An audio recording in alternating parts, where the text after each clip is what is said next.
When I'm not honestly trying my best not to act upon the violence in my heart every time I hear a cappella Christmas music, specifically pentatonics, I like to answer questions that I get on YouTube, so let's get to it.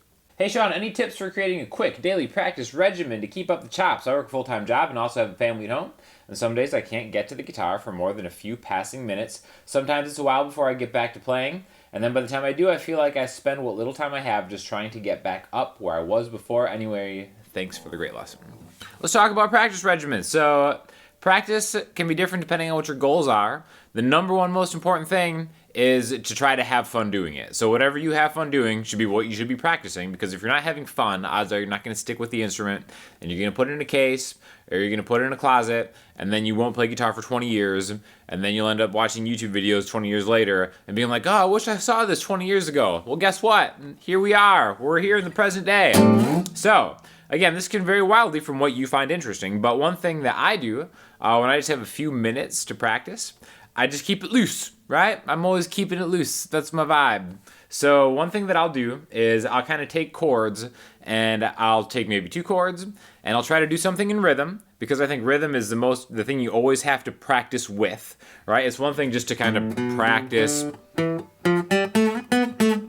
If it's not in rhythm, it's not really going to do you a lot of good, right? You want to kind of like train that muscle that is your tempo, your rhythm, all the time, okay? So if I just have a few minutes and I just want to jam out for a little bit, I'll take 2 chords. I'll take A minor and I'll take G major, right? I think it's always best to just kind of keep it simple. Maybe have 1 minor and 1 major, because there's so many different things you can do. So what I'll do is I'll take like an A minor chord, right? And kind of do 2 times through, and then go to like a G major, right? And then I can add something to that real quick, like a different chord voicing. Right, so for instance, what that was is, all right, well, like, let's cycle through other minor chord voicings that I have. I have A minor spot, and then whatever I can fit in there, I'm going to try to practice something rhythmically. So instead of maybe playing an A minor open chord, maybe I'll play an A minor 11 chord. And then I'll add some kind of A minor pentatonic thing into it in between playing the chord, right?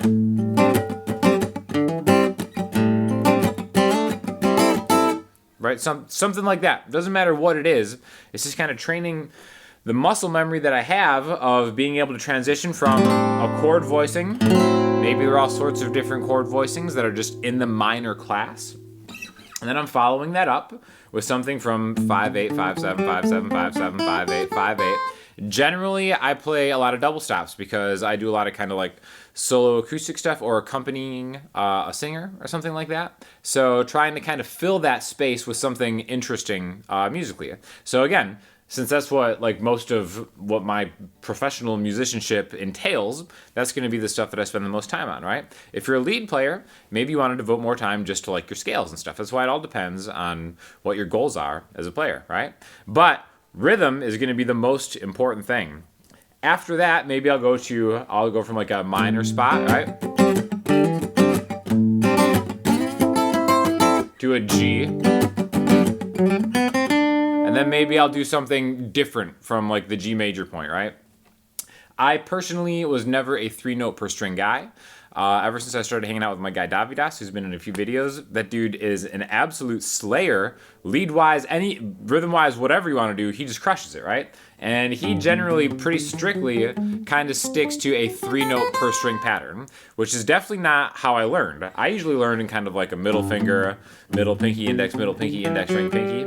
So anytime I just mess around with the chord, like this G major chord, right? Instead of starting from the beginning 3 notes per string, which would be 3, 5, 7, 3, 5, 7, maybe I'll jump to the middle part of that, right? Because that's something that I always know is going to be major, right? And if you think of starting in a root position, G, right? A cool 3 notes per string way to start it is actually start on the D string and then start on the 4th fret and go 4, 5, 7, 4, 5, 7, okay?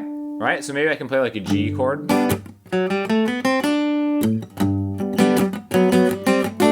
The nice thing about that is it really lines itself right up with the pentatonic thing from that A minor thing. So maybe that's kind of like an idea that I'm just going to jam that doesn't really take a long time to do, right?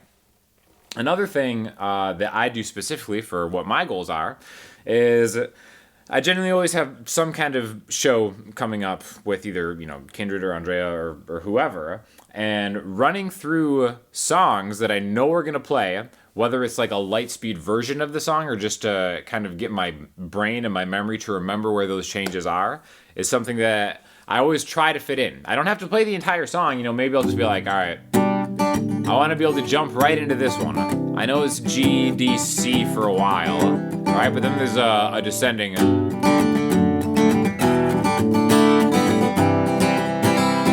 And it's like, well, what was that bridge? G, D, E minor, F, C, E minor, A minor, G. So that's kind of like a way that I just keep my set list fresh, that I always can kind of just pull out of my back pocket whenever. I think that's super important. Probably the most overlooked thing about practicing any instrument is training your memory as a muscle too, right? That's why, one of the most common questions I get is like, well, how do I stop myself from forgetting all the stuff that I'm learning, right? Well, that's just one way to do it. Always just try to like really flex that memory muscle. That's the most important thing, right? Once you get your rhythm down to doing whatever, then you're set.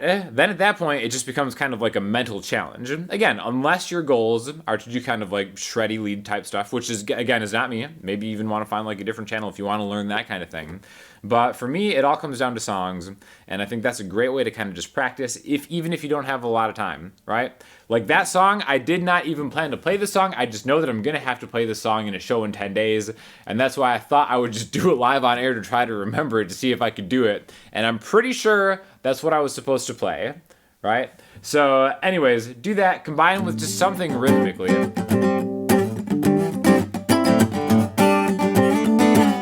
Major. And it's always just kind of like a way that you can keep yourself interested. It seems like you're packing a lot of things into one thing. It's like it's your picking, it's your rhythm, it's your memory, it's music theory, it's fretboard knowledge, all the above, and you can really get like a solid practice session into just a few short minutes. And the more you find yourself doing that, I do think making a habit of just picking up the guitar, even if it is for a few minutes, those smaller sessions tend to lend themselves into more frequent, longer sessions over time because you're getting in the habit of creating a routine, and that is something that you're going to be very thankful that you did. I don't get what he means in the first tip. Play the same scale starting at the same place but with a different finger. So this was on the video that I did with Davidas a few days ago. That one did really well, so thanks everybody who watched that. One of the tips that we gave that we kind of glossed over, maybe we should spend a little more time talking about, was being able to play any scale starting on any finger, right?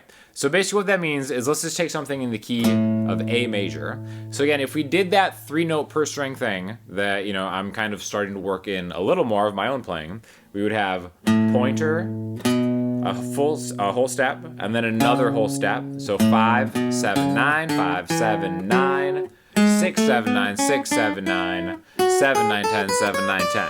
Right, but that's starting with the root note here, okay?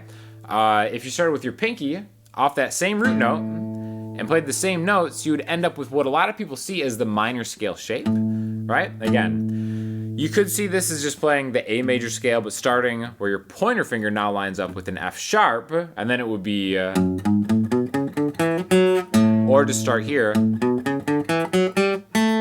right? So that's kind of, so your pinky's now starting on the root note, and being able to do that in different positions was, again, kind of like the point that we were trying to make, because also what that does is it just makes you become kind of a better musician and not just a guitar player, which I think the difference of that is something that we probably don't talk enough about in general anyways.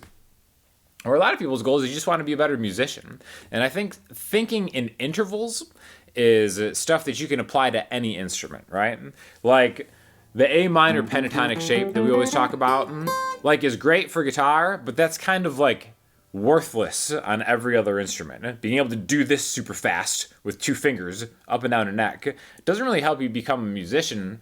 It just really helps you become like a cool blues guitar player, which is fine if that's your goals. But once you kind of see that, like, All right, well, here's a note, and I know that like A and then a major third to its fifth, and then a half step back would be the major 7, and I can do an arpeggio from there. Then you're starting to kind of understand how music works, and you're becoming a musician. And then essentially, whatever other instrument you can play, you can kind of diagnose, be like, oh, here's a piano, here's an A, and then I know I just go like, you know, a couple steps up, and then I've got my major third, and then you can just apply the rules that you know to whatever the construct of that particular instrument is, and then you'll start to feel more like a musician. Which again, that's why it's so easy, so much easier to pick up a second instrument than it is a first instrument, which is something that I always try to tell people to do, right? If you feel like you're maybe stuck on guitar and you're in a position where maybe you can get like an inexpensive keyboard or electric piano or something, or even just like a electronic drum kit or something, all that stuff really helps every other part of your brain just kind of like process music, and then you become a better player across all disciplines, which is something that I think you'll have a lot of fun doing. I was hoping there'd be a secret 6 tip. Which guitar should I buy for my first pro electric? The American Performer Telecaster humbucker that Sean's playing, or the Ed O'Brien Sustainer Strat? Decisions. Now this is actually a really good question because I think the answer is really close. So he's asking between the Fender Performer Telecaster with the humbucker in the neck, which I think is like really cool, and the Ed O'Brien guitar player for Radiohead, his signature Stratocaster. Okay, so again, these guitars are both kind of in the same price range, $1,100-$1,200. You can get them much cheaper used if you want, but they're both really cool guitars. I definitely think that this one, the American Performer, is a better guitar. Okay, this Tele is fantastic. I love it. It plays really great. And it just feels like, you know, you don't really need an instrument better than this. I think it's awesome. I'm a huge Radiohead fan. I love the Ed O'Brien Strat. I just think that unless you want it for the things that make it special, the Tele is probably just a better all-around guitar. Now, what makes it special is it has a sustainer pickup in here. So it's almost kind of having like a built-in EBow, which is something that I was super stoked to get, but then like once I actually got it, I just never used it, you know? It's kind of cool. You can kind of like just have like a note sustain infinitely. And to me, it's more of like a novelty for what I do. Now, maybe you want to do something like what Ed O'Brien does in the context of his band, where that kind of like sustainer thing really helps out. But for me, it wasn't really like that much of a game changer, so I might end up selling this. But the American Performer stuff, I really love. And I think for the price, this stuff is like really, really good. So again, if you're on the fence and you're kind of choosing between a guitar in that price range, both great options. But if I had to pick one, I would pick this one. I just think this Telecaster is awesome. This guy and another guy named Marcos. I'll never get anything out of their videos but a bunch of talk and rambling on. They might as well be talking in Swahili to me. This is like low-key one of my favorite Salty Blues comments. Like, this guy and Marcos. I can never understand what Sean and that Marcos guy are saying. So whatever you do, if you see a guy named Marcos, tell him to slow down and speak English. Friggin' Marcos. For listening homework this week, I'm going to throw you to a cover song, actually. James Blake just came out with a cover of the Billie Eilish song, When the Party's Over. I think that song is actually like a beautiful, beautiful song. And James Blake is an artist I actually haven't talked about on this channel, but I have listened to him a lot. Great singer. Definitely worth checking out. If you have any questions or comments, hit me up in the comment section. Instagram, Twitter, the website. Check out my Patreon because I keep uploading more lessons and they're in consecutive order, so they're labeled. And a bunch of song lessons and stuff. So, like I said, if you have any questions, let me know. Otherwise, I'll talk to you soon. Thanks a lot.